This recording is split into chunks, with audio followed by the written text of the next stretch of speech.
Alors, en tout cas, déjà, merci à tous ceux et celles qui sont là. Je vois qu'on a dépassé la centaine et que le compteur continue de tourner. C'est chouette de pouvoir se retrouver comme ça, hein. Il y a eu des Zooms avec régularité pendant un certain temps. Puis là, ça fait quand même un petit moment que je n'avais pas eu l'occasion d'être de nouveau à l'antenne, j'ai envie de dire. Et ça me fait très plaisir ce soir de vous parler d'un livre qui est un peu quand même un ovni, j'ai envie de dire, dans ma production littéraire, qui est donc voilà, le petit dernier, Geek et Mystique. Je dis un ovni parce que, à plein d'égards, déjà dans la forme, j'ai fait un choix un peu particulier qui est de m'adresser à mon lecteur en tu, chose que je n'avais jamais faite jusque-là. Pourquoi? Tout simplement parce que le monde des nouvelles technologies utilise beaucoup le tu. On voit ça sur les réseaux sociaux, on voit ça dans les communautés de geeks diverses et variées. Et puis, pour ceux et celles d'entre vous qui avaient déjà participé à des ateliers de développement personnel, donc tout ce qui touche le volet, on va dire, plus spiritualité, bien, le tu est assez facilement et assez généralement de rigueur aussi. Donc, voilà, c'est un choix différent que j'ai fait dans la forme dont je m'explique au début du livre. Et puis, un ovni aussi parce que, voilà, je pense que ça a dû en surprendre plus d'un de faire un lien entre deux domaines qui peuvent sembler a priori aussi distincts, aussi différents que celui de la spiritualité d'un côté et celui des nouvelles technologies de l'autre. Je dirais même que pour beaucoup de gens, c'est carrément deux univers à part, avec d'un côté, bien sûr, le monde des nouvelles technologies qui, pour la plupart d'entre nous, rime avec science, donc avec logique, avec raison. Voilà, on a une perception de ça comme étant le fruit de tout un développement scientifique et technologique. Et puis, d'un autre côté, eh bien, lorsqu'on pense à la spiritualité, on pense à quelque chose d'irrationnel. On verra peut-être, on en reparlera dans la soirée, on confond en cela la spiritualité et la religion. La spiritualité n'est pas irrationnelle, contrairement à ce qu'on pourrait croire. Donc voilà, la spiritualité, quelque chose d'irrationnel, d'intangible, d'insaisissable. C'est facile effectivement de voir ces deux univers comme étant complètement distincts. Et pourtant, si on réfléchit un petit peu, si on regarde un peu, ce qu'on constate, c'est que ces deux univers sont en réalité les miroirs l'un de l'autre, qu'il y a peu de choses finalement qui sont aussi proches, aussi liées que l'un et l'autre si on regarde non pas l'apparence, mais si on regarde les processus, si on regarde les principes, les lois qui sont à l'œuvre dans l'un et dans l'autre. Et ça fait longtemps que ça me titillait cette histoire, où je me disais, tiens, un jour, je vais peut-être écrire un livre là-dessus pour parler de ce que j'appelais le paradoxe techno-spirituel, le paradoxe qu'il y a à, à accepter dans un domaine ce qu'on rejette dans l'autre. Et voilà, finalement, je m'y suis mis. Et ce qui me semble intéressant de mettre tout de suite en évidence, si on veut comprendre en quoi ces deux mondes sont reliés, c'est qu'ils sont reliés par l'invisible. D'un côté, on le sait bien, dans le domaine de la spiritualité, eh bien, la plupart des choses dont on parle là-dedans sont invisibles pour la plupart d'entre nous. C'est-à-dire, qui parmi vous a déjà eu l'occasion de voir de ses propres yeux un ange, de voir, je ne sais pas moi, un archange, de voir une déva dans d'autres traditions, des fées, des gnomes, de voir des esprits, des entités, de voir les chakras, de voir les auras. Euh, la spiritualité, pour nous, est synonyme de tout un monde invisible auquel on se connecte par la prière, auquel on se relie par la méditation. Il y a toutes sortes de pratiques qui existent pour potentiellement nous mettre en relation avec ce monde-là. Alors bien sûr, aujourd'hui, on vit une époque où un certain nombre de personnes, à force de pratiques spirituelles régulières, eh bien, ont eu des expériences mystiques, ont eu une perception, on va dire, directe de ces réalités invisibles. Il y a des gens qui sont clairaudients, il y a des gens qui sont clairvoyants, il y a des gens qui voient les auras, il y a des gens qui ont vécu ce qu'on appelle une expérience de mort imminente, une NDE en anglais, et qui ont été à un moment de l'autre côté, dans ce monde invisible, dans ce monde d'amour et de lumière, et qui en ont rapporté un vécu. Mais vous constaterez que ce vécu reste à la fois quelque chose de toujours totalement personnel. Les expériences mystiques que je fais, elles sont vraies, elles sont valables pour moi, mais dès que je les mets en mots et que je les transmets à quelqu'un d'autre, ça ne devient pas pour autant une vérité pour autrui. Il faut que l'autre personne pratique, s'exerce de la même manière pour un jour fasse les mêmes découvertes intérieures. Donc voilà, la particularité de ce monde spirituel, c'est que on ne pouvait pas l'appréhender, on ne pouvait pas le mesurer, on ne pouvait pas le toucher. Ce qui fait au moment des Lumières, eh bien, petit à petit, il n'y avait qu'un pas à franchir de se dire ce monde n'est pas visible, à dire ce monde finalement n'existe pas, hein, puisqu'on n'arrive pas à le voir, puisqu'on ne peut pas le toucher, on ne peut pas le mesurer. Pourquoi est-ce qu'on s'encombre de ça finalement? La science nous suffit. Et donc, on a balayé du revers de la main, d'ailleurs, non seulement la religion, non seulement la spiritualité, mais presque même jusqu'à toute forme de subjectivité, jusqu'à en venir à penser que la conscience était peut-être juste une sécrétion du cerveau, enfin, jusqu'à ces développements assez extrêmes que nous avons connus, voilà, à mesure que la raison, la logique, le rationnel a pris le dessus sur l'époque d'avant qui était gouvernée par le religieux. Donc voilà, exit ce que j'appelle l'invisible 1.0. Pourquoi 1.0? Ben pour le distinguer d'un deuxième invisible qui est apparu plus tard. Parce que moi, j'aime bien dire souvent que la vie a le sens de l'humour. Et il se trouve que ça fait maintenant plus d'un siècle que nous manipulons, vous et moi, de l'invisible, mais sur un autre plan que j'appelle l'invisible 2.0. C'est justement l'invisible technologique. C'est-à-dire que depuis les premières ondes qu'on a été capable de mesurer, d'envoyer, d'émettre, les ondes radio, ou même si on prend simplement la radioactivité, on a vu se développer un éventail incroyable d'ondes diverses, ondes télévision, ondes Wi-Fi, le Bluetooth. On vit d'ailleurs aujourd'hui dans des pièces, dans des lieux de vie qui sont saturés d'ondes de toutes sortes. Et qui ne sont pas plus visibles que les anges, pas plus visibles que les dévas ou le bon Dieu ou qui vous voulez. C'est-à-dire que personne n'a vu le Bluetooth, personne n'a vu les ondes Wi-Fi, personne ne voit les ondes radio. Toutes ces ondes-là sont totalement invisibles à nos sens. Alors, je sais, et c'est un problème, il y a des gens qui sont électrosensibles et pour qui ce sont de véritables nuisances. Peut-être qu'ils ne les voient pas, mais ils en subissent physiquement les effets négatifs dans leur corps. Mais en attendant, voilà, ces ondes-là ne sont pas visibles. Il nous faut des appareils, il nous faut une radio, une télévision, il nous faut un ordinateur, un téléphone portable pour pouvoir tout d'un coup transformer ces ondes invisibles en quelque chose de visible qu'on va pouvoir utiliser, comme on le fait en ce moment, c'est-à-dire du son, de l'image, pourquoi pas des fichiers, des programmes, des jeux, toutes sortes de choses. Donc, le paradoxe, si vous voulez, c'est que la même science qui a, dans un premier temps, évacué l'invisible 1.0, comme je l'appelle, a développé un invisible 2.0 qui a connu un développement incroyable. C'est-à-dire que si vous vous rappelez, en tout cas certains d'entre vous, moi je fais partie de cette génération-là, autrefois tout ce qu'on faisait, c'était capter. On captait la radio. Et on captait la télévision, pour autant d'ailleurs qu'on soit dans un endroit où on captait correctement. Voilà. Mais on était simplement dans une posture de réception finalement de ces ondes qui étaient émises par des chaînes de radio, par des chaînes de télé bien loin de chez nous. Et puis, essentiellement avec l'apparition d'Internet, pour simplifier, ben, tout d'un coup, qu'est-ce qui se passe? Nous sommes tous devenus émetteurs. Voilà. On a pu, avec nos téléphones portables, ensuite, avec Internet, on a pu tout d'un coup émettre, pas seulement recevoir, mais émettre. Émettre des choses dans l'invisible. Aujourd'hui, des millions de gens ont des chaînes YouTube, des millions de gens émettent des contenus audio, du podcast, émettent de la musique. Voilà. On n'est plus simplement dans une posture de réception, on peut être créateur, on peut émettre, on peut partager ces contenus à distance. Donc ça, c'est quand même un développement assez intéressant. On n'est pas simplement la recevoir, on peut aussi partager, créer, et bien sûr des choses de toute nature, comme on le sait bien. Donc on a un deuxième invisible qui est apparu.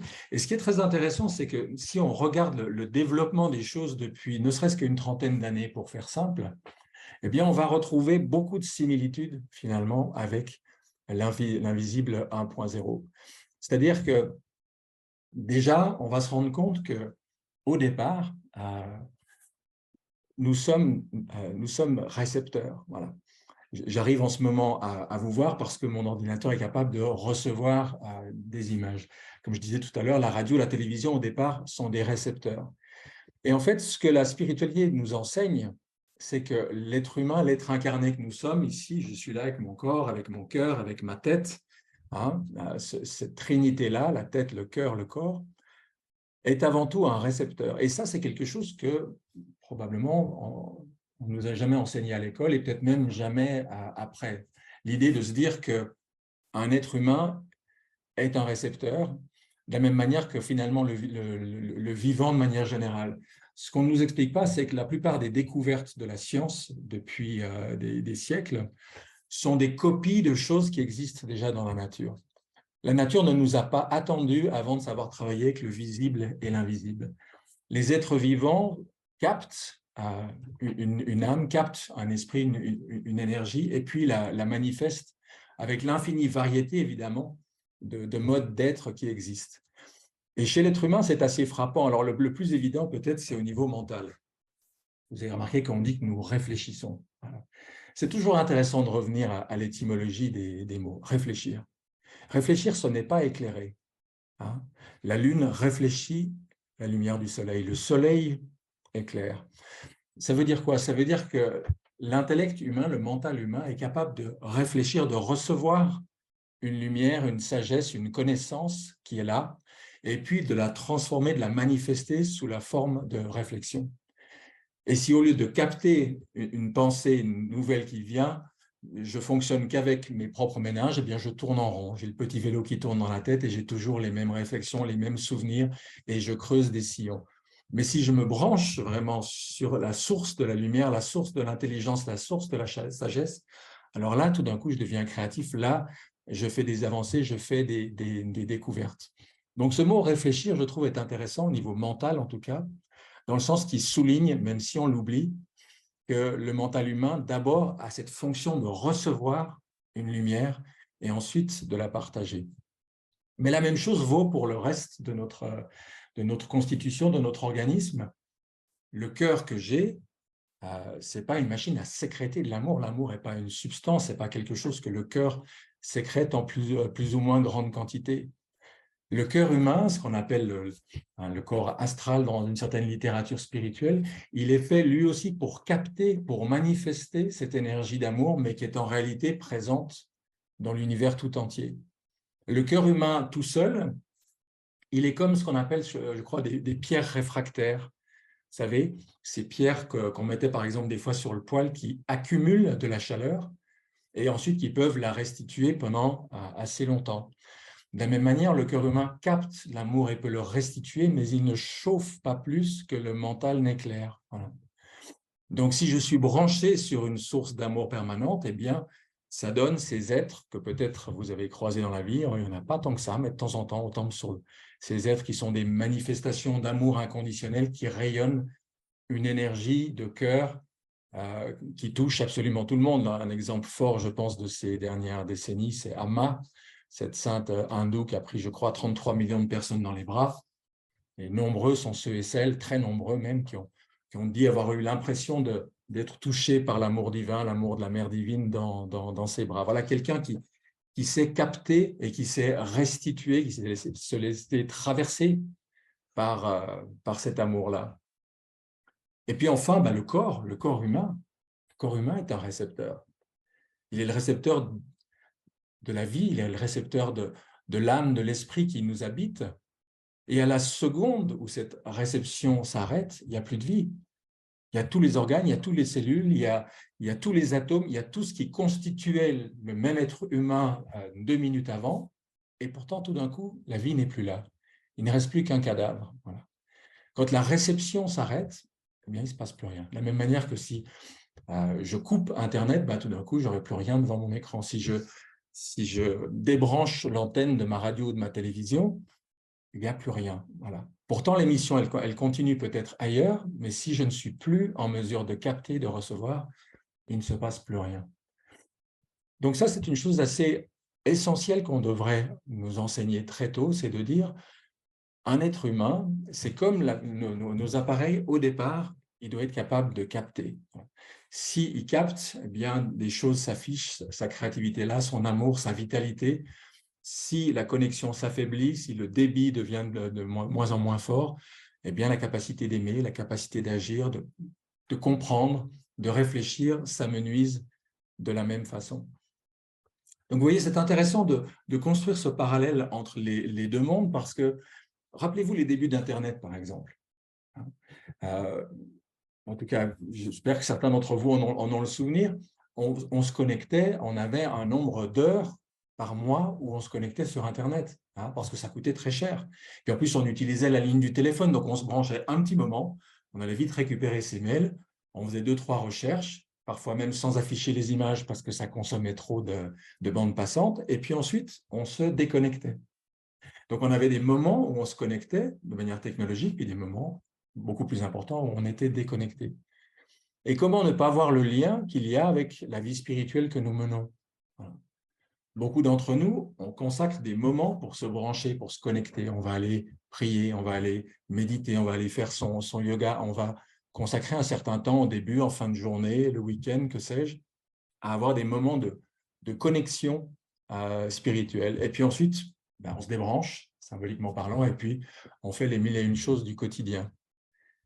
Et puis on a vu au fil des années, des quelques décennies, depuis Internet, petit à petit, la durée de connexion augmentée jusqu'au miracle ADSL, rappelez-vous, les moments où tout d'un coup on était connecté en permanence. Voilà.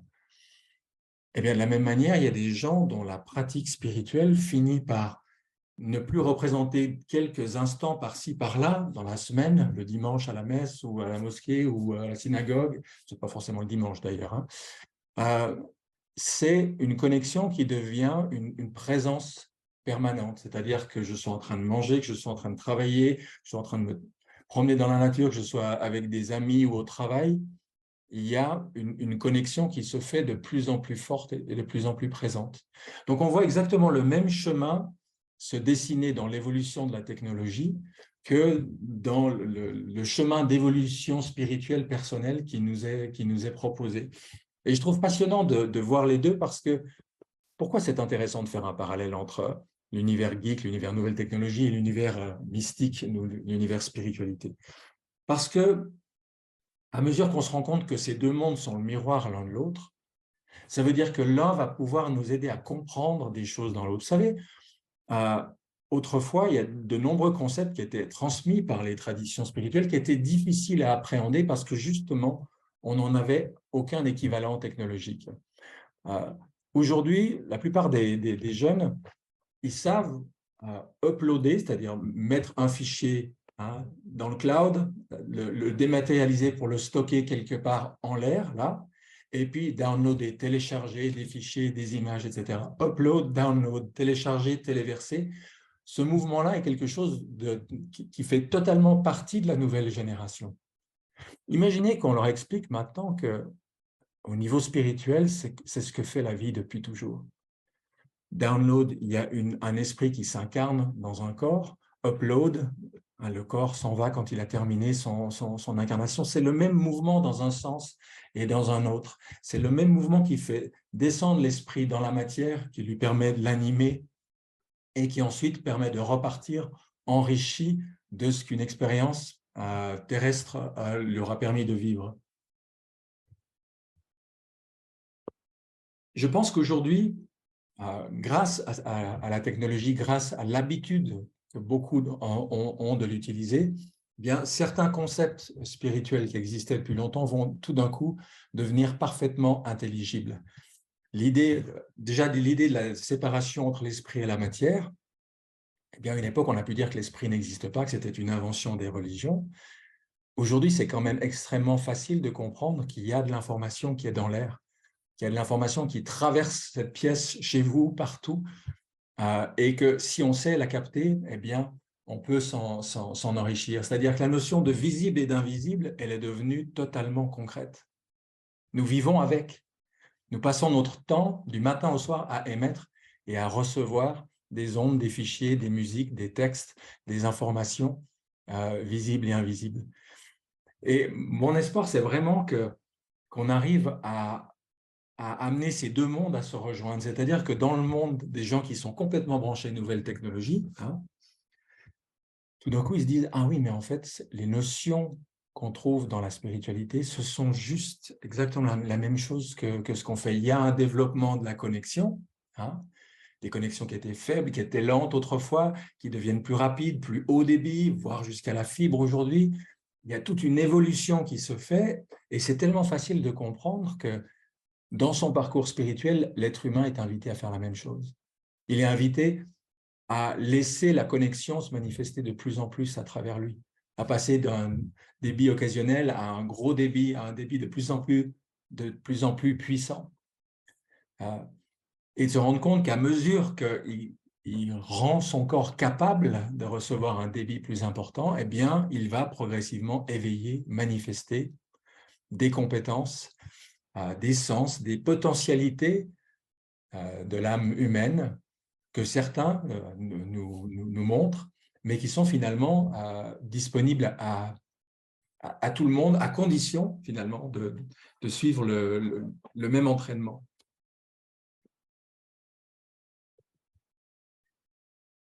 Alors, il y a une chose qu'il faut savoir, c'est que lorsqu'on parle de nouvelles technologies, lorsqu'on parle de ce monde-là, on utilise beaucoup le terme virtuel. Voilà. Il y a toute cette opposition aujourd'hui entre le réel et le virtuel. En fait, il faudrait parler de niveaux différents de réalité parce que ce qu'on appelle virtuel recouvre finalement des choses très différentes. Aujourd'hui, certains parents s'inquiètent quand ils ont un enfant qui passe trop de temps devant des jeux vidéo, devant des écrans. Et on oublie que se plonger dans un livre, c'est déjà se plonger dans un monde virtuel. On oublie qu'au moment où les livres sont apparus, il y a eu beaucoup d'inquiétudes à l'époque, devant leur multiplication, sur le fait que ça donnait accès à ceux et celles qui ouvraient et qui lisaient ces livres à un monde différent. Ça ne veut pas dire qu'il n'est pas réel, mais c'est une autre réalité. Et on voit comment se sont créées des réalités de plus en plus subtiles aujourd'hui. Et le parallèle à faire entre geek et mystique permet de mieux appréhender la façon de travailler finalement avec ces deux plans-là. Alors, ce parallèle que je développe, d'ailleurs, je vais essayer de vous montrer si j'arrive à partager mon écran. On va faire un petit essai ici.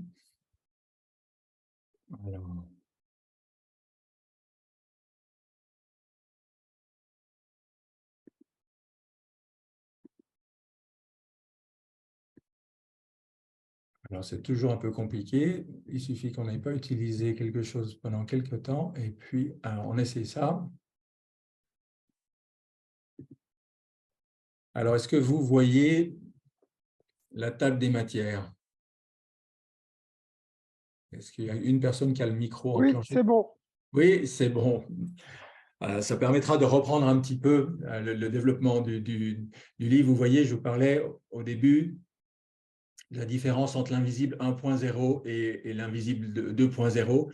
Et ce que j'appelle le paradoxe techno-spirituel, en fait, c'est ce paradoxe qu'il y a à d'un côté dire l'invisible n'existe pas quand il est de l'ordre du spirituel, et en même temps à être des artisans de l'invisible, à jongler avec quotidiennement dans le monde technologique. Alors, je fais défiler rapidement les chapitres pour vous montrer voilà, tous récepteurs. C'est ce que je viens de développer, l'idée que nous sommes un triple récepteur par notre tête, par nos pensées, par notre cœur, par notre corps, et que finalement, la spiritualité, elle nous donne des clés pour améliorer de plus en plus la réception. Parce qu'un ordinateur, on sait tous que ce n'est pas seulement important qu'il ait un bon disque dur, mais qu'il soit branché et qu'il ait une bonne connexion. Parce que si j'ai un gros disque dur, une grosse mémoire, mais que je ne capte rien, ben je tourne avec mes propres idées, avec mes propres réflexions. Améliorer la connexion et le débit, ben c'est valable aussi bien pour Internet, où on n'a pas cessé de chercher à se connecter plus souvent et mieux et d'avoir plus d'informations. Et dans le monde spirituel, finalement, il s'agit aussi de se connecter de plus en plus souvent, de mieux en mieux au monde spirituel, puis de le laisser passer à travers nous, un courant plus puissant, ce qui demande une certaine discipline de vie, parce que vous savez que si on passe un courant trop fort dans un fil qui n'est pas fait pour, eh bien, ils font ce qu'on appelle péter les plombs. Voilà. Et voilà, le livre déroule et développe en fait sa façon dont, par exemple, voilà, OS, logiciel mise à jour. Voilà. On fait tous des mises à jour pratiquement toutes les semaines de nos ordis, de nos téléphones portables et intérieurement. Depuis quand est-ce qu'on fonctionne avec un OS, avec des logiciels qui sont périmés, avec des connaissances qui ne sont plus à jour? Voilà. Donc là aussi, on peut faire le parallèle et vous remarquez que chaque fois, chaque chapitre se termine par « en pratique », c'est-à-dire que ce parallèle, il n'a de sens et d'intérêt que finalement s'il permet d'avancer dans ce chemin de vie personnel, d'avancer dans la pratique, de transformer concrètement des choses. Mémoire éphémère, mémoire durable, ben oui, ça la mémoire vive. On connaît ça à travers l'ordinateur, mais on va se rendre compte qu'il y a la même chose au niveau spirituel. Et là, je vais m'arrêter un petit moment pour parler d'un chapitre très particulier dans ce livre, qui est le chapitre qui aborde la question des champs morphiques. Alors, attendez, je vais quitter le partage. Voilà. Oui. Alors, je ne sais pas, parmi vous, combien de personnes connaissent, j'aurais pu faire un petit sondage, combien de personnes connaissent les travaux de ce biologiste britannique qui s'appelle Rupert Sheldrake, qui a sorti un livre révolutionnaire au tout début des années 80 qui s'appelait « La mémoire de l'univers » et puis qui en a sorti probablement, je ne sais pas, une dizaine, une quinzaine d'autres depuis. C'est un auteur que je cite depuis toujours. Celles et ceux d'entre vous qui auraient éventuellement fait un jour mon atelier Don du Pardon, vous m'avez entendu ou entendu ceux que j'ai formés parler des travaux de Rupert Sheldrake. Pour moi, Sheldrake, c'est l'interface entre les geeks et les mystiques.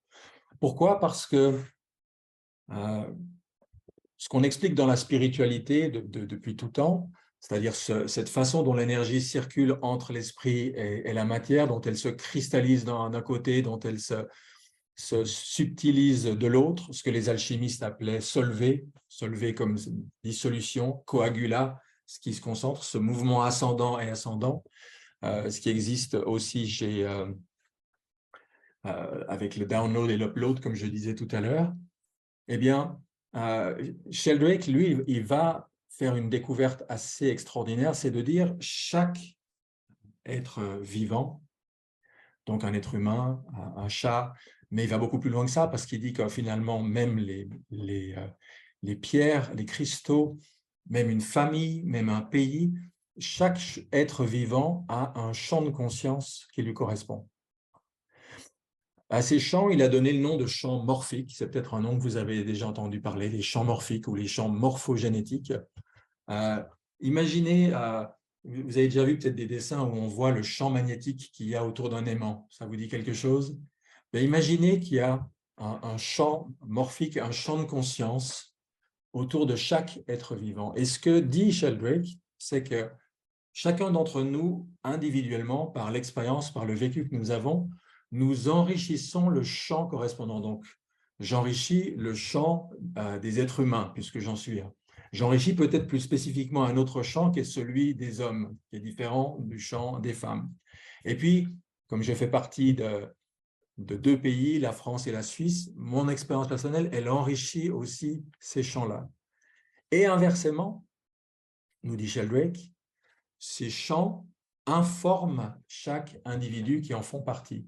Autrement dit, notre expérience individuelle enrichit le champ auquel nous appartenons et l'expérience collective vient aussi influencer chaque individu. Alors, ça paraît très abstrait quand je le raconte comme ça, mais j'ai l'habitude de donner deux exemples qui illustrent ça de façon très simple. Vous m'avez peut-être déjà entendu les raconter. L'un, c'est une expérience qui a été faite avec des rats dans un laboratoire à Paris. On leur construit un immense labyrinthe, un dédale pas croyable sur une grande pièce, et ils sont obligés de le traverser pour manger. Voilà. Et donc, les rats sont des animaux très intelligents, donc ils vont chercher, Et puis, mettons qu'au début, il leur faut 1 heure pour enfin trouver la sortie et enfin manger.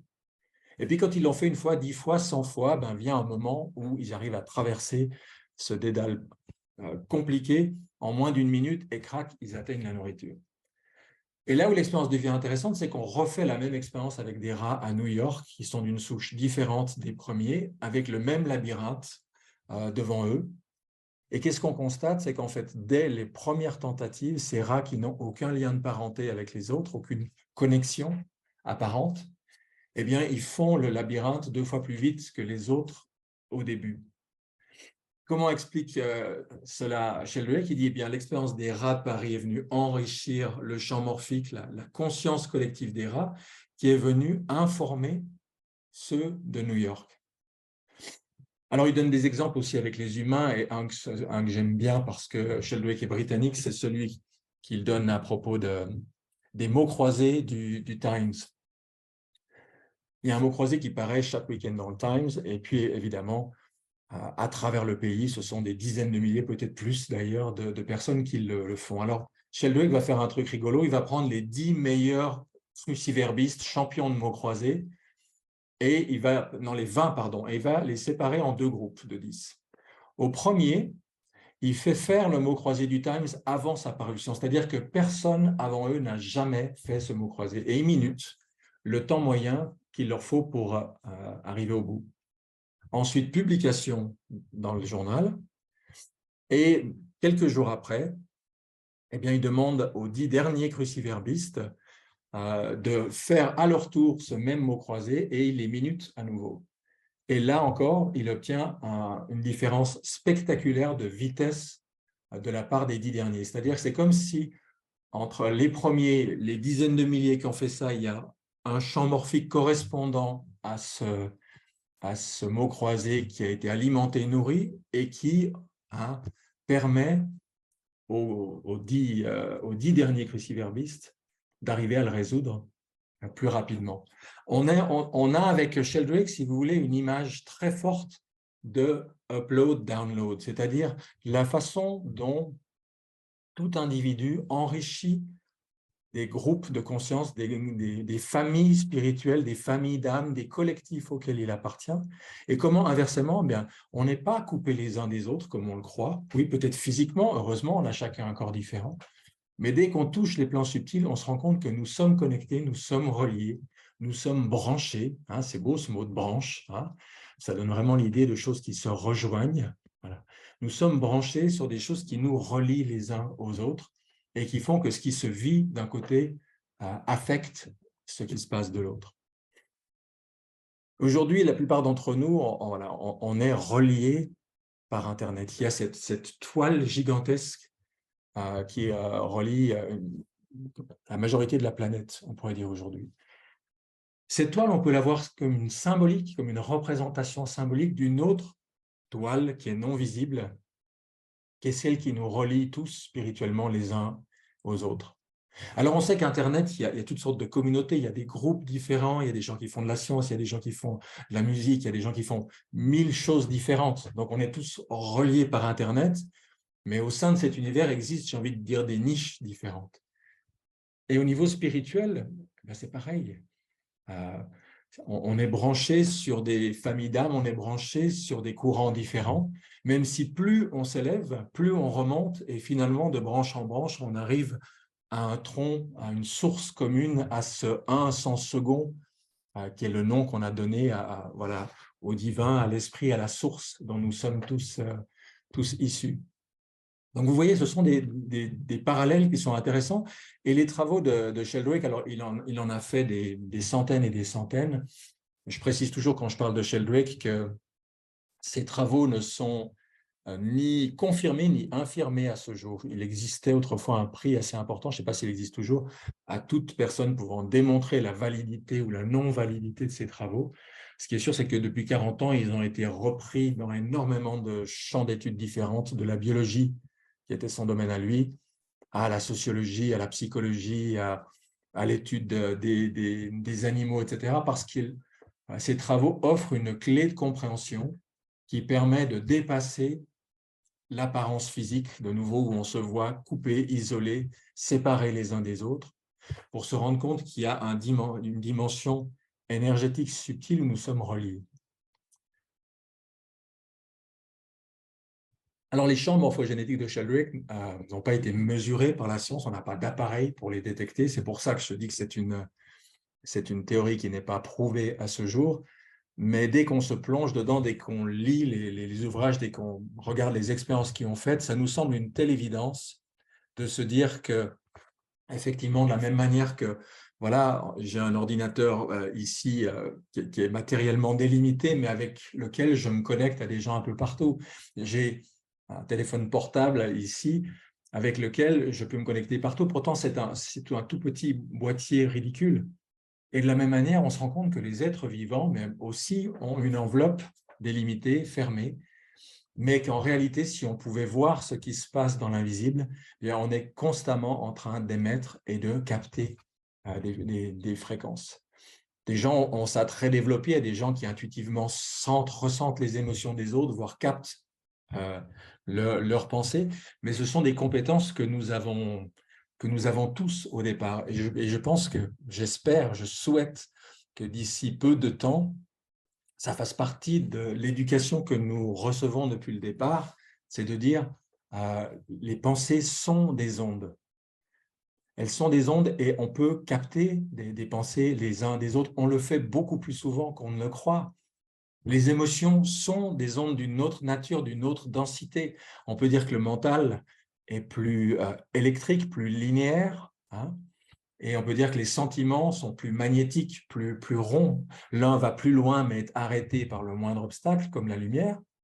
L'autre va moins loin, mais comme la chaleur pénètre à l'intérieur d'un matériau, le verre, le métal, etc., eh bien, le cœur nous donne la capacité de comprendre, de ressentir les choses au-delà des apparences. Donc, un jour, ce sont des choses qu'on comprendra, c'est-à-dire que nous sommes constamment en train de manipuler l'invisible au niveau intérieur. Voilà. Les prières que nous faisons, les méditations que nous faisons, ce n'est pas quelque chose qui se passe juste à l'intérieur de nous. Voilà. De nouveau, si on voyait l'invisible, on verrait ces liens, on verrait que de l'information s'échange, on verrait que nous sommes connectés à des communautés, à des familles d'âmes, à des groupes, vous voyez. Et aujourd'hui, il y a des gens qui sont membres de communautés sur Internet, il y a des groupes de recherche, il y a des communautés spirituelles différentes. On peut être chez soi et en même temps relié à des gens qui étudient la même chose, qui ont la même passion, je dis n'importe quoi, pour l'alchimie ou les maths ou que sais-je.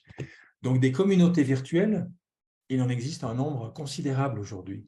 Eh bien, elles sont le reflet à l'échelon informatique de ce qui existe de nouveau à l'échelon spirituel, à l'échelon subtil depuis toujours, c'est-à-dire voilà, des familles d'âmes, des communautés, des gens qui partagent finalement un certain nombre d'intérêts communs. Alors, comme je l'ai dit, mais je le répète, je pense qu'on a une chance extraordinaire aujourd'hui avec les nouvelles technologies, c'est de nous donner une compréhension tangible, visible de ce qui existe au niveau spirituel. Quand un Sheldrake parle d'un champ morphique, quand on parle de champ de conscience, aujourd'hui, c'est beaucoup plus facile de comprendre ça avec les connaissances que nous avons du monde technologique que ça ne l'était il y a 50 ou 100 ans, ou a fortiori autrefois. Aujourd'hui, d'une certaine manière, la technologie a fait de nous des magiciens. Hein. Si on pouvait ramener, comme dans Les Visiteurs, quelqu'un d'il y a 2 ou 3 siècles ici et qu'il nous voit avec un tout petit appareil, pouvoir émettre et recevoir des musiques, des films, toutes sortes d'informations, à pouvoir consulter n'importe quelle bibliothèque dans le monde, avoir accès, ça semblerait totalement magique. Hein. Si en plus on disait à cette personne, non mais vous savez, tout ça n'est pas dans le boîtier que je tiens là, dans l'ordinateur, dans le smartphone. Ça vient d'ailleurs, ça traverse l'espace de manière invisible. Là, ça semblerait du délire complet. Et pourtant c'est comme ça que nous sommes construits. Pourtant, c'est comme ça que nous sommes faits. Et je souhaite vraiment que ce parallèle que je construis vraiment dans le livre, point par point, y compris jusqu'à aborder des notions de protection. Hein. On a tous connu, enfin en tout cas les plus âgés d'entre nous, un Internet où il n'y avait pas encore des mots de passe et des protections partout. Aujourd'hui, c'est devenu extrêmement trop protégé parce qu'on sait qu'il y a des pirates, parce qu'on sait qu'on peut se faire arnaquer, qu'on peut se faire piquer ses données, qu'on peut faire l'objet de chantage, comme on l'a vu récemment même avec des hôpitaux, il faut quand même le faire. Donc, Internet est devenu quelque chose où l'enjeu de la protection et de la sécurité est très important. On peut choper des virus informatiques, on peut… Voilà.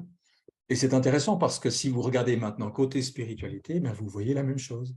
C'est-à-dire qu'il existe dans les grandes traditions spirituelles depuis des siècles et des millénaires, il existe des prières de protection, il existe des outils, des rituels pour arriver à se protéger d'influences négatives, pour arriver à se débarrasser éventuellement de parasites ou de choses qu'on aurait chopées qui ne nous appartiennent pas. Vous voyez, là où le parallèle, il va jusque-là. Voilà. Il y a on parle dans la spiritualité d'un monde noir, d'un monde maléfique. Aujourd'hui, entre le dark web et tout ce qu'il y a comme arnaques qui se font sur Internet, plus personne n'a la naïveté de penser que Internet n'est un lieu que de choses positives, même si au tout début, peut-être, rappelez-vous, moi je me rappelle, on se disait, ouais, peut-être qu'un jour, sur Internet, il y aura tout le savoir qui est disponible dans les bibliothèques de l'humanité. Peut-être qu'on en est là, effectivement, d'un côté, mais on a aussi vu un autre côté beaucoup plus déplorable se développer. Voilà.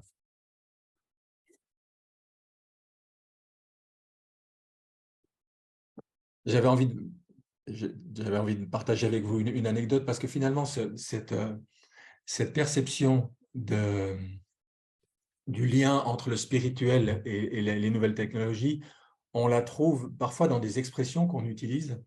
D'ailleurs, je ne sais pas si vous avez remarqué, les jeunes ont un vocabulaire qui est souvent directement inspiré des technologies qu'ils utilisaient. Ils sont toujours en mode ceci, en mode cela, par exemple, hein, comme on a des mode avion et que sais-je sur le téléphone. Mais je pensais à une anecdote assez jolie. En 2012, j'avais emmené Miguel Ruiz et ses fils au Val de Consolation où il a donné des stages l'année suivante.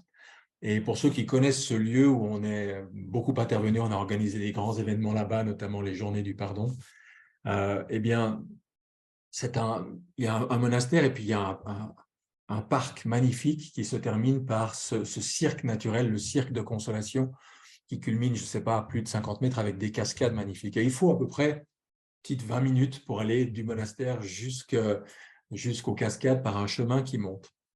Mais lorsque nous avons fait cette balade avec Miguel Ruiz, on a mis à peu près 1 heure et demie au lieu de 20 minutes, pour la simple et bonne raison que pratiquement tous les 100 ou 200 mètres, Miguel soudain s'arrêtait.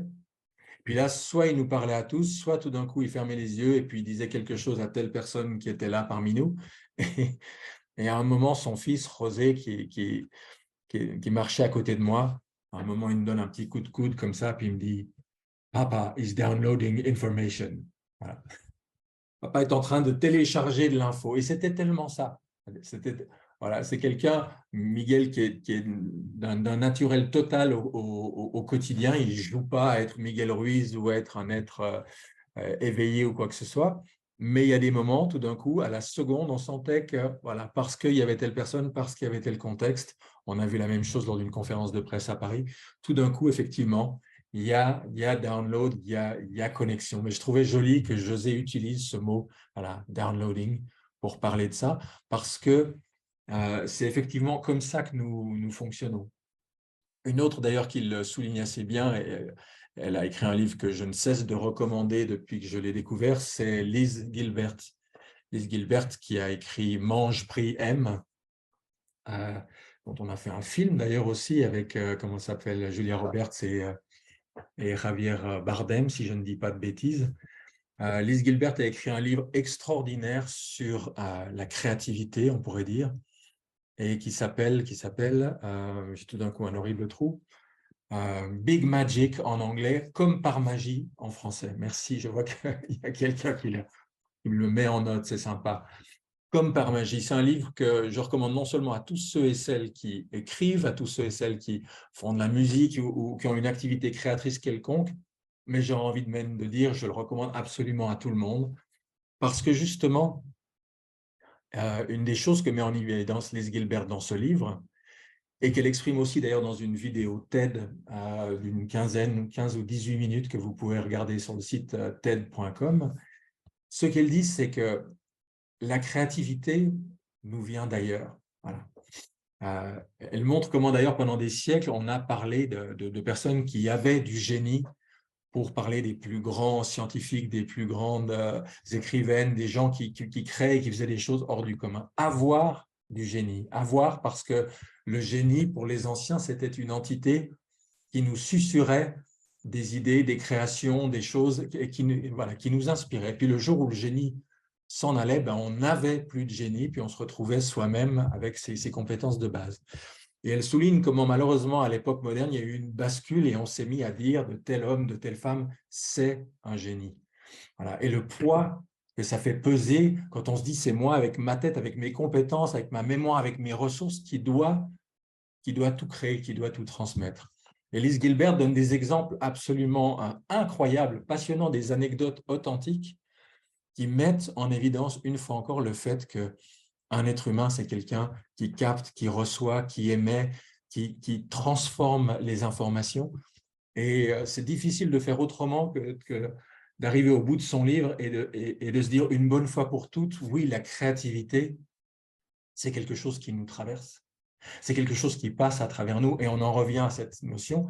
Comment je me connecte? À quoi je me connecte pour que se manifeste à travers moi une lumière, quelque chose qui va toucher les gens? Christine Singer, vous avez peut-être lu un de ses livres mythiques, hein, qui est Une passion, le récit de l'histoire d'Héloïse et Abélard, un livre absolument magnifique, extraordinaire, qui lui avait valu d'ailleurs un prix littéraire à l'époque. Et Christine Singer raconte qu'un jour, comme d'habitude, elle va à la même heure à son bureau pour écrire, et puis rien ne vient, la page blanche. Bon, c'est pas grave, ça peut arriver, hein. Le lendemain, elle revient, rebelote, pas un mot, pas une ligne, rien qui sort, la page blanche. Et puis, ça va se répéter comme ça, le troisième, le quatrième le jour. Une semaine entière va passer où elle est incapable d'écrire un mot pour continuer, pour poursuivre, pour terminer son roman. Et à un moment, elle va entendre cette phrase intérieurement qui va lui dire « Parce que tu pensais que c'était toi qui écrivais ?» Voilà, c'est la même chose, c'est de dire qu'il y a une forme d'inspiration qui est une manière que nous avons de nous connecter à plus grand que nous. Alors, plus grand que nous, selon, je dirais, votre spiritualité, selon à quoi vous êtes lié, on peut le voir de plein de choses, de plein de manières différentes. On peut se dire qu'on est lié à un monde spirituel, des anges, des archanges, des êtres qui nous inspirent, des génies, disais-je tout à l'heure. On peut simplement se dire qu'on se lie à sa propre part divine, à son soi, à cette dimension de nous qui cherche constamment à se manifester davantage en plénitude, mais on sait bien que le cheminement spirituel, il ne se fait pas du jour au lendemain. Et encore une fois, je trouve intéressant parce que si on regarde l'évolution de la technologie, on a le reflet de la même évolution qui se place dans le plan spirituel. La seule différence, c'est que tout ce qui est technologique est valable pour tout le monde, hein. Ce qui est spirituel, ça demande d'être vécu de façon personnelle. Et c'est là la différence, je vous avais dit que j'en parlerai au début, entre la spiritualité et la religion. La religion nous demande de croire. Donc on peut croire au bon Dieu, on peut croire aux anges, on peut croire qu'il existe une vie après la mort, on peut croire qu'il y a des chakras qu'on peut éveiller, on peut croire beaucoup, beaucoup de choses. Et puis la croyance est une forme de cheminement qui peut nous faire avancer jusqu'à un certain point, un point où en général arrive le doute, la remise en question, tout d'un coup on réfléchit, et puis on soumet ce qu'on nous a appris à l'analyse intellectuelle, rationnelle, et puis ça peut nous amener à un moment à rejeter beaucoup de choses que nous avons crues parce que jamais on en a eu la moindre preuve, la moindre confirmation intérieure. Alors, on finit par se dire, ouais, tout ça, c'était des conneries, c'est des histoires qu'on raconte aux enfants, c'est comme le Père Noël, et puis, hop, on balaye. Mais la spiritualité, elle est au-delà de ça. La spiritualité, elle n'est pas irrationnelle, elle n'est pas faite de croyances. La spiritualité, elle est faite de vécu, elle est faite d'expérience. Elle est aussi logique, aussi rigoureuse que la science. La seule chose, c'est que elle nous dit, si tu t'assois comme ça, si tu médites comme ça, si tu visualises comme ça, si tu fais tels exercices respiratoires, si tu jeûnes de telle façon, si tu vas faire une quête de vision de telle manière en montagne, voilà ce qui va t'arriver. Voilà l'essence, voilà la compréhension, voilà les capacités qui vont s'éveiller en toi. Et là, il ne s'agit pas de croire, il s'agit de faire. De la même manière qu'un scientifique, il va reproduire dans son laboratoire exactement le même processus qu'un autre scientifique pour produire la même molécule, arriver au même résultat.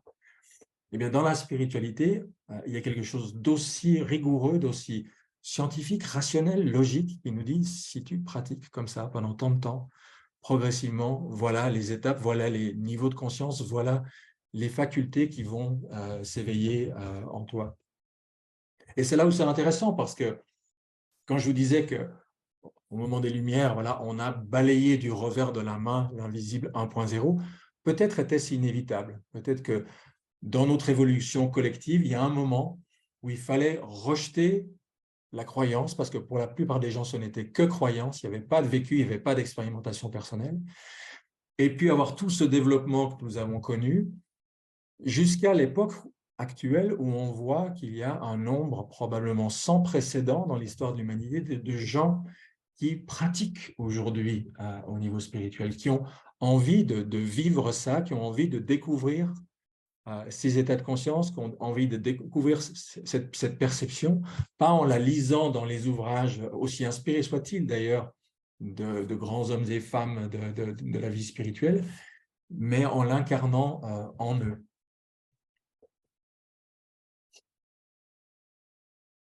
Donc voilà, ce que j'ai voulu faire à travers ce livre, c'est vraiment rejoindre ces deux mondes. À ceux qui sont branchés nouvelles technologies, leur donner tout d'un coup ce regard de se dire, mais ce monde qui vous paraissait très loin de vous, très éloigné, il est construit exactement de la même façon. Leur ouvrir la compréhension de la façon dont l'esprit interagit avec la matière, de façon progressive, hein, du monde minéral au monde végétal, au monde animal, au monde humain et au-delà, mais il y a toujours cette interaction entre l'esprit et la matière. De la même manière que dans l'informatique, il y a le hardware, il y a le software, il y a le visible, il y a l'invisible, et voilà, les deux choses font une danse qui peut vraiment nous aider à comprendre et à approfondir notre connaissance du spirituel. Et puis, allons plus loin. À partir du moment où on sait que ces deux mondes sont le monde miroir l'un de l'autre, eh bien, on va pouvoir pratiquer ce qu'on appelle une greffe spirituelle.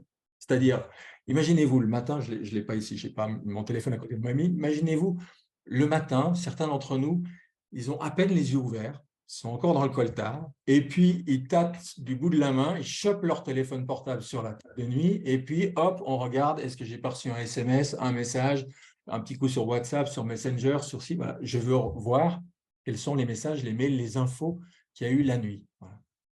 Beaucoup de gens sont, on dit, assez addicts à ces outils-là. OK. Imaginons maintenant qu'on se dise, je vais utiliser ça comme support à ma vie spirituelle. C'est-à-dire que, OK, je prends mon téléphone parce que j'ai encore le réflexe, mais 10 secondes avant d'aller consulter mes messages, 10 secondes avant de me brancher sur Internet, de me brancher sur la Wi-Fi, je me branche là-haut, je me branche sur plus grand que soi. Je prends un moment de prière, je prends un moment de connexion à l'univers, à la source, à mes anges, selon le nom que vous leur donnez. Et puis, je leur demande de télécharger en moi les infos du jour, de télécharger en moi ce que j'ai besoin de comprendre, de savoir, de vivre aujourd'hui. Ça peut paraître bête, mais imaginez-vous le nombre de fois dans une journée où vous consultez vos mails, vos SMS, etc. Et si chaque fois, juste quelques secondes avant, vous faites la même chose, vous vous connectez, vous vous branchez au niveau spirituel. Vous faites une greffe spirituelle. C'est-à-dire qu'une pratique qui paraît complètement terre-à-terre, technologique, voilà, mail, tout d'un coup devient le support de quelque chose que je fais intérieurement en même temps. Et ça, je trouve que c'est passionnant, c'est de pouvoir se dire, voilà, bien sûr qu'il y a des problèmes d'addiction, bien sûr qu'il y a des gens qui passent trop de temps sur ces outils, mais on sait aussi que les chances que ça disparaisse complètement, pour l'instant, elles sont nulles et non avenues.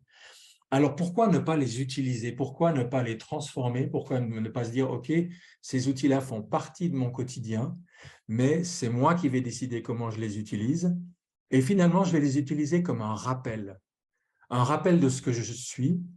Hein, et grâce à ça, je vais pouvoir me connecter de plus en plus souvent et puis finalement participer autant à mes propres mises à jour intérieures, à ma propre transformation, qu'à la joie qu'on peut avoir de voir évoluer d'année en année nos modèles d'ordinateur, nos modèles de PC, nos modèles de GPS et j'en parle.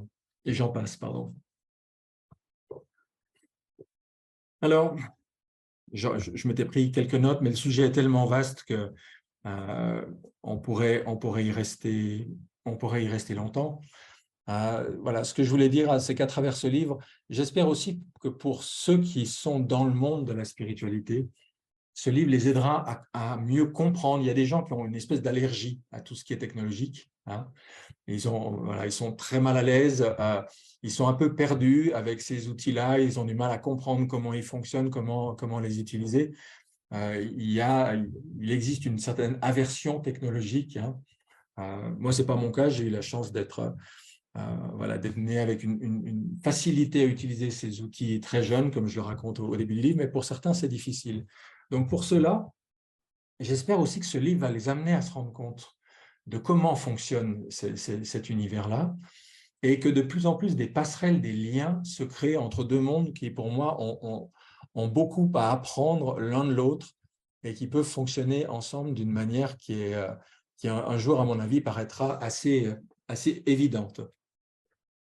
Puis avant de vous céder éventuellement la parole pour des commentaires, des réactions et des questions, je repensais récemment à un film qui, pour moi, est peut-être l'archétype du film geek et mystique. Peut-être que certains d'entre vous y pensent déjà avant que je le dise. C'est Matrix. Et quand je parle de Matrix, je parle du premier Matrix, hein, le tout premier, pas des deux ou trois qui ont suivi. Le premier se suffit à lui-même. C'est un film initiatique, c'est un film absolument extraordinaire, d'une richesse symbolique prodigieuse. C'est un film qui, d'ailleurs, j'avais hésité à écrire un livre là-dessus il y a 20 ans, raconte finalement la même histoire que les 4 accords Toltec, mais avec un emballage différent. Et c'est un film où, pour ceux qui ne le connaissent pas, je vous invite à le découvrir. Il est question d'une matrice informatique dans laquelle les gens sont prisonniers sans même le savoir. Ils vivent dans un monde qui est complètement virtuel. Leur réalité est assez crue, assez terrible pour ceux qui, comme le héros du film, arrivent à s'éveiller, à découvrir qu'est devenu le monde réel. C'est une image assez extraordinaire de cet emprisonnement que nous pouvons avoir nous aussi, hein, dans un monde qui n'est pas le monde réel, qui n'est pas le monde pleinement éveillé. Hein. Dans de grandes traditions spirituelles, on dit on parle d'éveil, la nécessité de s'éveiller, on parle de nous comme des somnambules. La plupart des techniques, des traditions spirituelles visent à nous amener à cet éveil, à ce satori, à cette ouverture à une autre réalité. Et pour moi, c'est en cela qu'il y a un vrai coup de génie dans le film Matrix, c'est qu'il nous transmet finalement tout ce message-là, mais d'une manière totalement moderne, totalement adaptée, je dirais, à notre époque, et qu'on fait que, je pense qu'une des raisons du succès phénoménal de ce film, c'est que les gens ont ressenti à un niveau inconscient, comme avec certains contes, comme avec certains mythes, que cette histoire parlait du parcours d'éveil, du parcours d'évolution de l'humanité, que cette histoire nous parlait de nous, dans notre propre façon de vivre, mais d'une manière imagée, utilisant toutes les références, tout ce qui fait finalement notre quotidien technologique aujourd'hui. Voilà, plutôt que de continuer à soliloquer, je me dis, j'ai vu de temps en temps s'afficher dans le bas d'écran, il y avait des questions, il y avait des commentaires. Alors, je vous propose je vous propose de vous laisser un petit peu la parole et avoir vos réactions, commentaires ou questions. Soit je lis ce qui est dans, mais je vois qu'il y en a 44, donc ça fait un peu beaucoup. Alors, est-ce que quelqu'un a envie de prendre la parole? Pour ça, il faut réactiver votre micro de manière à ce qu'on vous entende. Alors, Sylvain Attic a levé la main. Alors, Sylvain, enclenche ton micro. Ouais, merci beaucoup pour tous ces partages. Et je voulais savoir, parfois, en faisant un livre, on veut partager quelque chose et finalement, on découvre d'autres choses qu'on n'avait même pas pensé au départ. Et je voulais savoir, toi, qu'est-ce qui t'avait dépassé en faisant le livre et tout d'un coup, tu t'es dit, waouh, il y a même ça aussi. Et en fait, c'est encore plus vaste que je ne le croyais, ce sujet.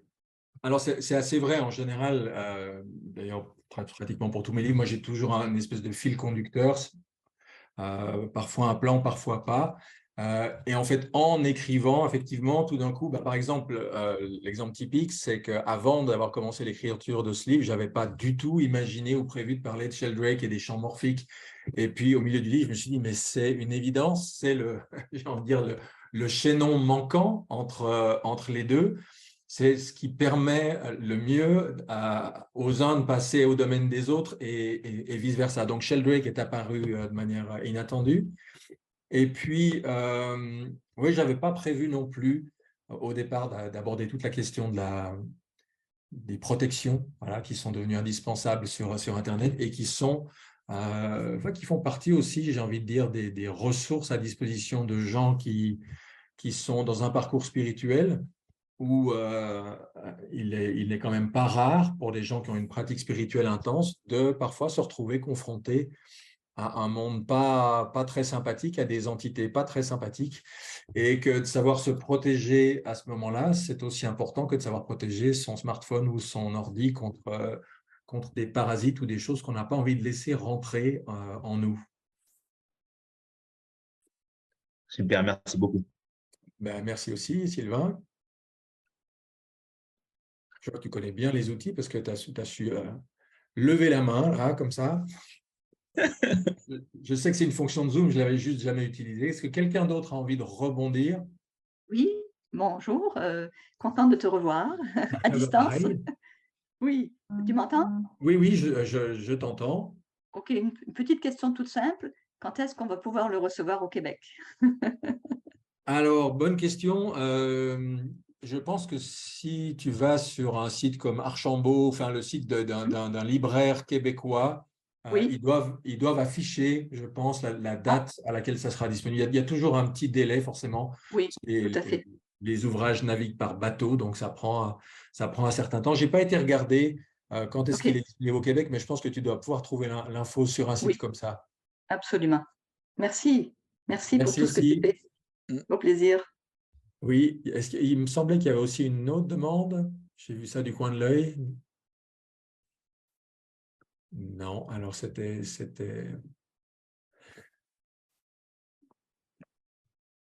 Alors, quelqu'un d'autre a envie de partager une réaction, un commentaire? Bonsoir Olivier, c'est Marianne.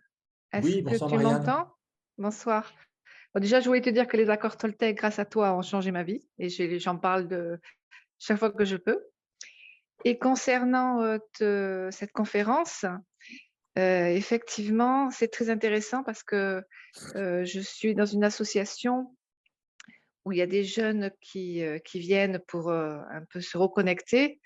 Et je pense que ça serait une belle façon justement de leur reparler de la spiritualité pour certains.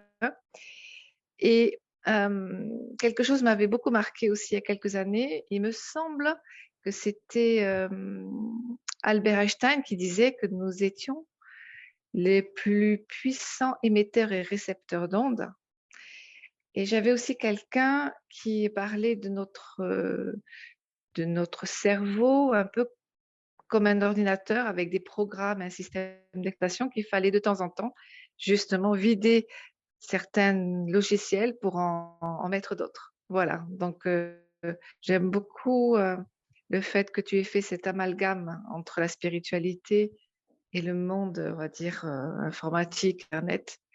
Et il me tarde de lire et de partager ça. Ah ouais, c'est Merci. gentil, merci.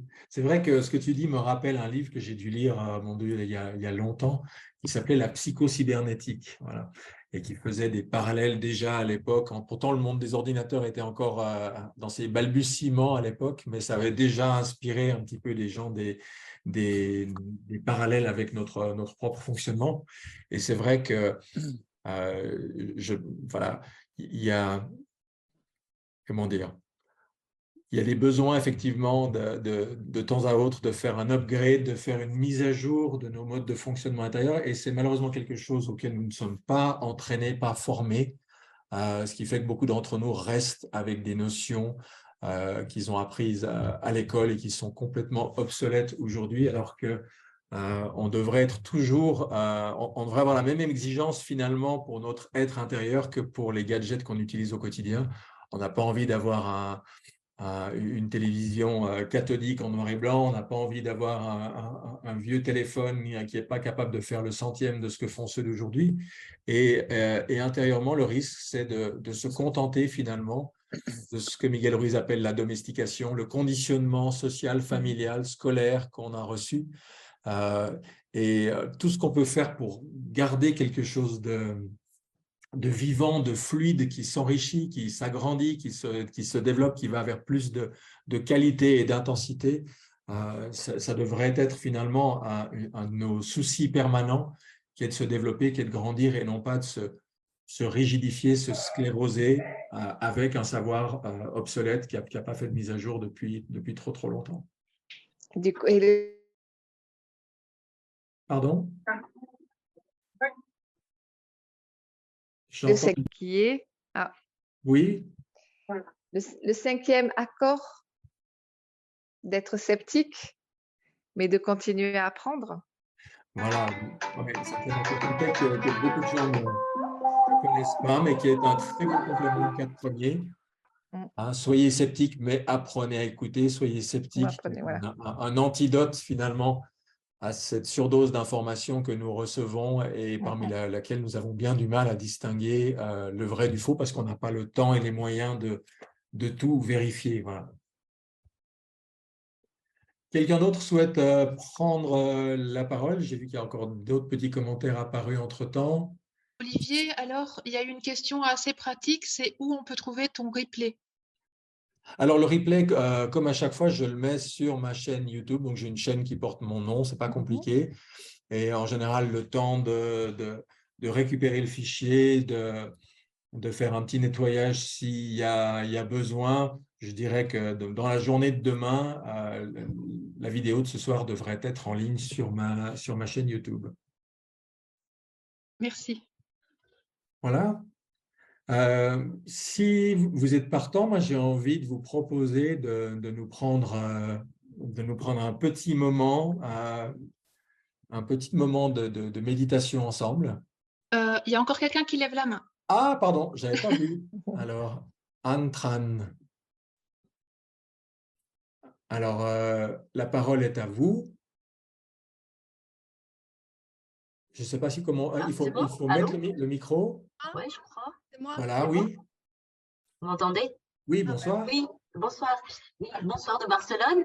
Oui, je me posais la question quand on fait le parallèle avec le cerveau et on va dire et peut-être son ordinateur, on peut imaginer qu'effectivement un ordinateur, on voit qu'on peut l'entretenir pour peut-être enlever voilà, certaines informations qui sont obsolètes.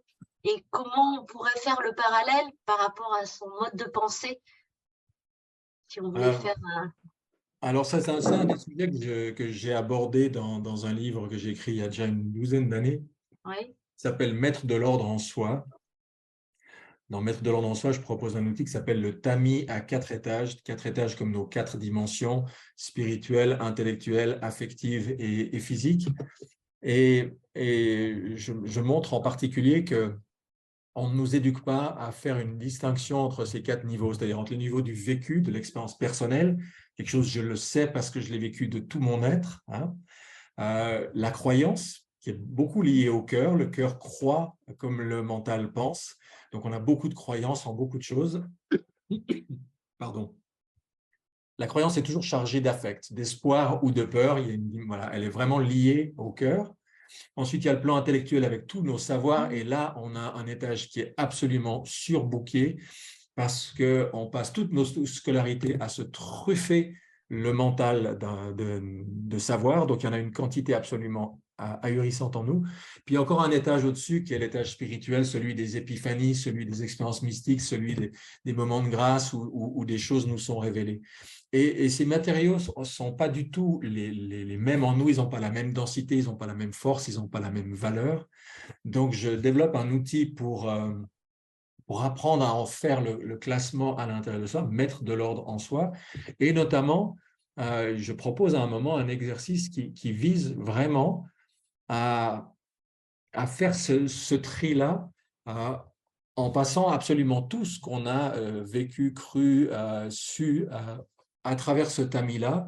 C'est-à-dire, chaque fois qu'on a quelque chose qui nous vient à l'esprit, de se dire ça, ce qui me vient là, c'est quelque chose que j'ai vécu, c'est quelque chose que je crois, c'est quelque chose que j'ai lu, et de pouvoir petit à petit trier au lieu d'avoir ce mélange en nous qui est fait d'un fatras de choses qui n'ont pas du tout la même valeur, mais dans lequel on puise un peu indifféremment.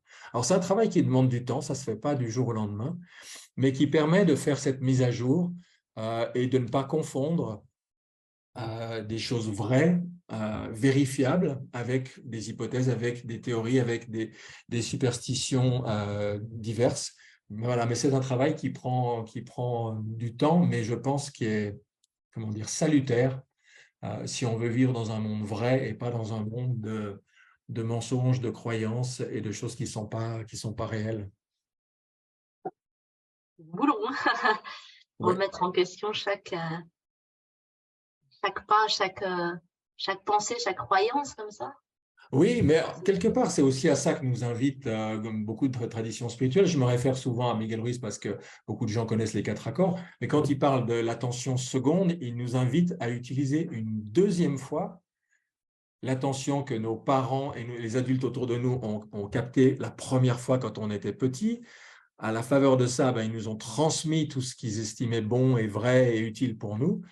Miguel Ruiz nous invite à développer cette attention seconde et à aller remettre en question l'une après l'autre les croyances, les accords, les choses qu'on a conclues inconsciemment, enfant, et qui nous empoisonnent l'existence. Donc, c'est vraiment un chemin de vérité, un chemin de retour à ce qui est vrai et essentiel, mais ça demande du temps. D'accord, merci. C'est plus facile avec un ordinateur. Ah, oui, oui, oui, oui. Mais il ne faut pas oublier que la métaphore que je développe dans ce livre, elle est utile pour comprendre certaines choses, mais un être humain Oui. reste infiniment plus complexe, plus riche que ces outils merveilleux et magnifiques que nous utilisons. Donc la métaphore est utile, mais il ne faut pas non plus aller enfermer notre compréhension de l'humain dans cette métaphore.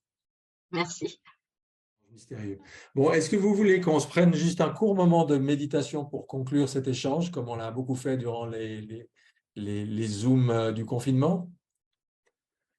Oui, je vois un oui. Bon, alors allons-y, on va prendre le oui de certains pour un oui collectif. Ceux et celles qui ont envie de nous quitter, de toute façon, bien entendu, vous êtes libre de le faire.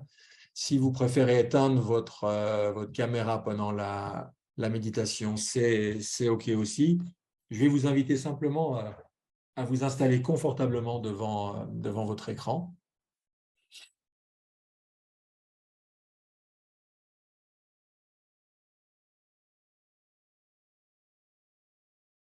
Quand vous êtes bien installé, vous pouvez fermer les yeux.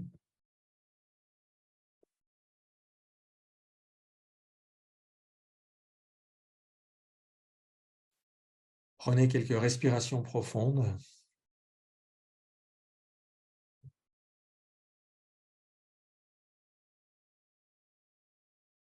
Et prenez conscience de votre contact avec la terre, que ce soit vos pieds à même le sol, ou que ce soit vos cuisses, vos fesses en contact avec avec la chaise ou directement assis à même le sol.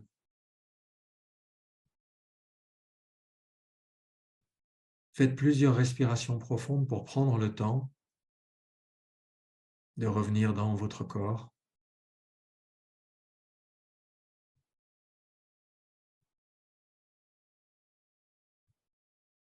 Et au passage, prenez conscience que l'air que vous respirez, lui aussi, il est invisible et pourtant vital.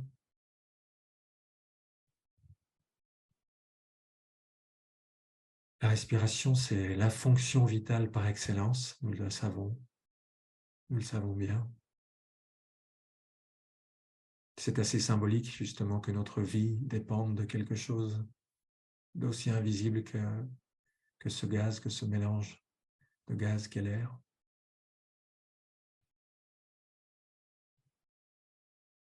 Et puis je vous invite, pour rester encore pour l'instant dans quelque chose d'assez matériel, à prendre conscience de ce réseau Internet, cette toile qui nous relie par la fibre, par la Wi-Fi, par toutes sortes de connexions. Certains d'entre vous sont en France, d'autres en Belgique, Québec, certainement dans d'autres pays que je n'ai pas eu le temps de voir s'afficher. Physiquement parlant, nous sommes loin les uns des autres. Et la technologie nous relie dans l'espace, à travers l'espace. On pourrait même dire à travers le temps aussi, en ayant une pensée, pour celles et ceux qui nous écouteront en replay dans les jours, les semaines, les mois prochains.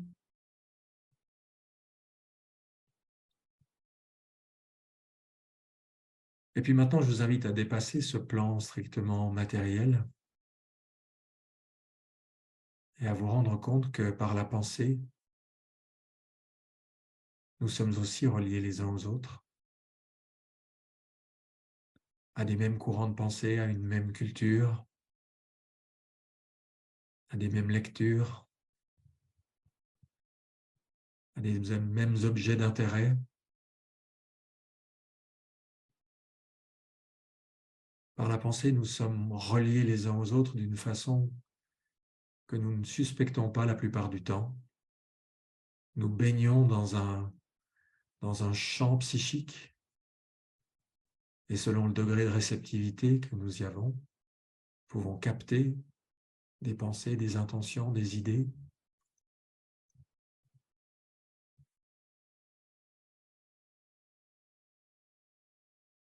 Imaginez ce champ morphique qui relie tous les êtres humains entre eux. Nous participons d'une même aventure qu'est l'aventure de l'évolution de l'humanité à travers les siècles et les millénaires. Nous bénéficions de ce champ, de tout ce que ceux qui nous ont précédés y ont stocké comme savoir, connaissance et expérience. Et puis nous l'enrichissons, nous y téléversons notre vécu, nos compréhensions, nos créations.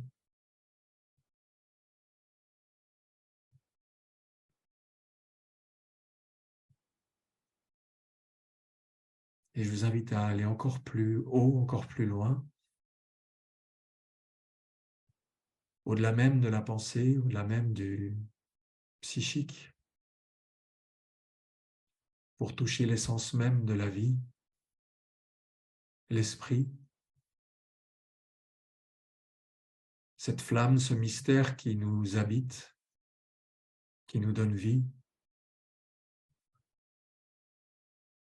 cette énergie spirituelle première grâce à laquelle nous pouvons penser, aimer, agir. Qu'est-ce que ça fait de sentir que, à ce niveau-là,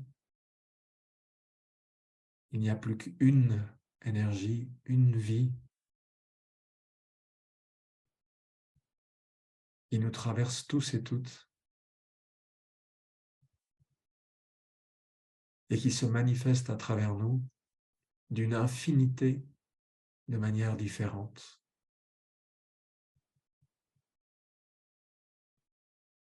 Et la magie et le mystère de la vie, c'est d'avoir réuni l'un, le un primordial, l'énergie spirituelle une, et le multiple et l'infini à travers les êtres innombrables, non seulement humains, mais animaux, végétaux, minéraux. Le vivant synthétise l'unité et la diversité. La vie est un paradoxe vivant.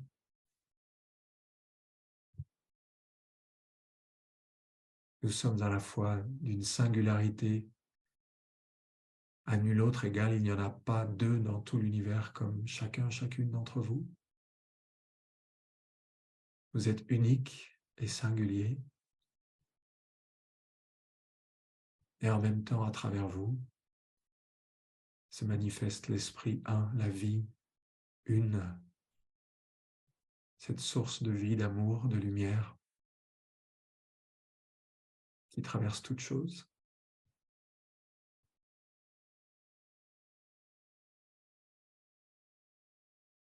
Et prenez conscience qu'à tout moment, il ne faut que quelques secondes à peine, au milieu d'une journée, d'un repas, au milieu d'un déplacement en transport public, au milieu d'une soirée entre amis, n'importe où, n'importe quand, il ne faut qu'une minute pour se brancher, pour se connecter à cette source une, et pour lui demander de télécharger en nous un peu plus de sagesse, un peu plus d'amour, un peu plus de vitalité, de joie, de capacité d'action. Et qu'à force de faire ça une fois, 10 fois, 20 fois, 100 fois par jour,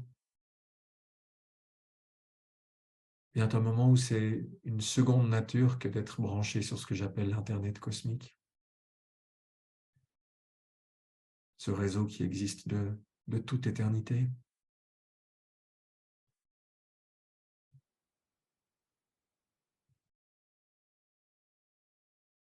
Avant de prendre la route,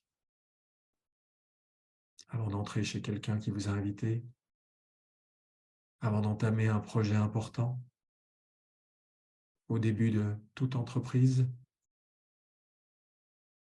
prendre le temps de se connecter à la source, de se relier à ce réseau invisible et demander à être guidé, à être inspiré, à être accompagné. Il n'y a probablement pas magie plus simple et plus puissante que celle-là. Chaque jour se connecter et chaque jour aussi faire attention à ce qui favorise en nous une bonne connexion et à l'inverse, prendre note des pensées, des sentiments, des habitudes de vie qui brouillent, qui affaiblissent, qui diminuent l'intensité de cette connexion et faire le choix progressivement d'aller vers quelque chose de plus pur, de plus clair, de plus puissant.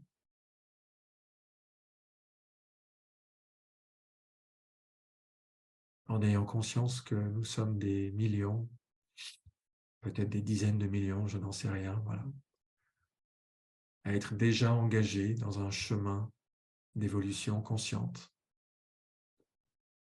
et de savoir que ce travail-là que nous faisons chacun chez soi nourrit un champ de conscience, nourrit une communauté spirituelle, nourrit un égrégore, on aurait dit autrefois, qui favorise ensuite le chemin que d'autres décideront peut-être d'entamer demain, la semaine prochaine, le mois prochain. De même que nous avons bénéficié du travail de tous ceux et celles qui nous ont précédés. De manière analogue, chaque pas que nous faisons dans la bonne direction, même tout seul, même perdu, je ne sais où, alimente un réseau collectif, un champ de conscience, et favorise le cheminement des autres où qu'ils soient.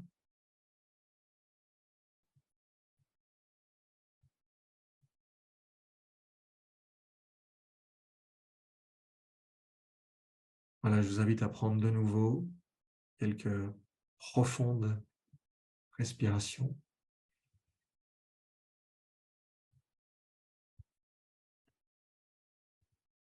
Et à revenir progressivement dans votre corps, sur votre siège, devant votre écran.